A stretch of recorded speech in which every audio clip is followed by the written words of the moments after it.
கர்த்தருடைய பரிசுத்த நாமத்திற்கு மகிமை உண்டாவதாக. இன்றைய வேத வசனம் மத்தேயு 5:9. சமாதான பணியர்கள் பாக்கியவான்கள், அவர்கள் தேவனுடைய புத்திரர் எண்ணப்படுவார்கள். ரோமர் 5:1 படி நாம் விசுவாசத்தினாலே நம்முடைய கர்த்தராகிய இயேசு கிறிஸ்து மூலமாய் தேவனிடத்தில் சமாதானம் பெற்றிருக்கிறோம்.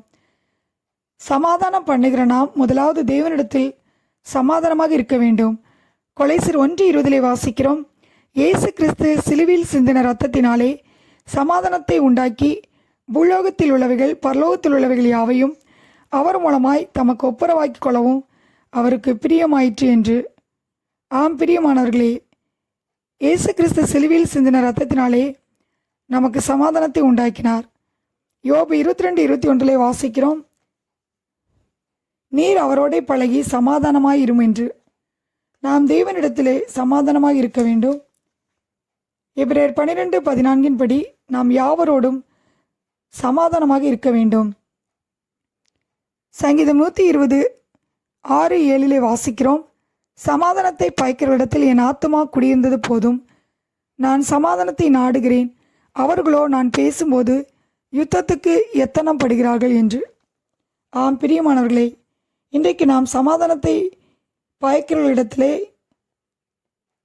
நாம் வாழ்ந்து கொண்டிருக்கிறோம். இப்படிப்பட்ட சூழ்நிலையிலும் நாம் சமாதானத்தை நாட வேண்டும். சங்கீதம் 34:14 வாசிக்கிறோம், சமாதானத்தை தேடி அதை தொடர்ந்து கொள் என்று.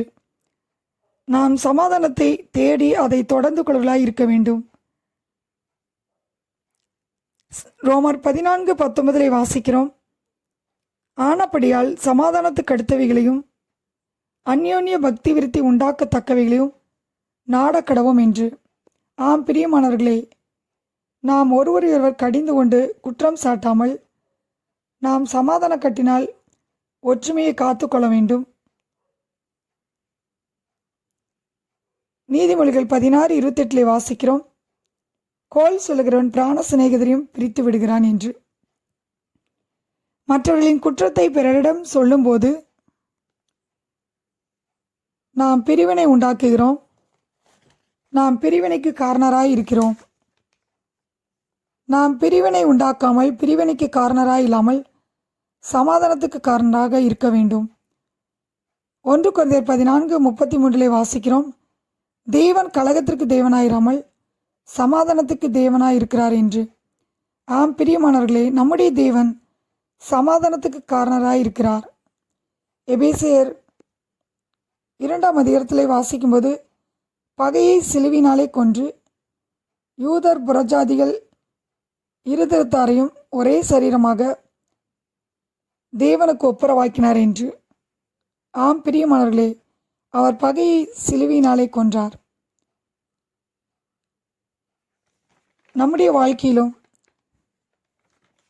நாம் ஒருவருக்கொருவர் கலகம் பண்ணி சண்டைகளை எழுப்பாமல் பிரிவினைகளை ஏற்படுத்தாமல் நாம் சமாதானம் பண்ணுவர்களாய் இருக்கும்போது நாம் தேவனுடைய புத்திரராய் இருக்கிறோம்.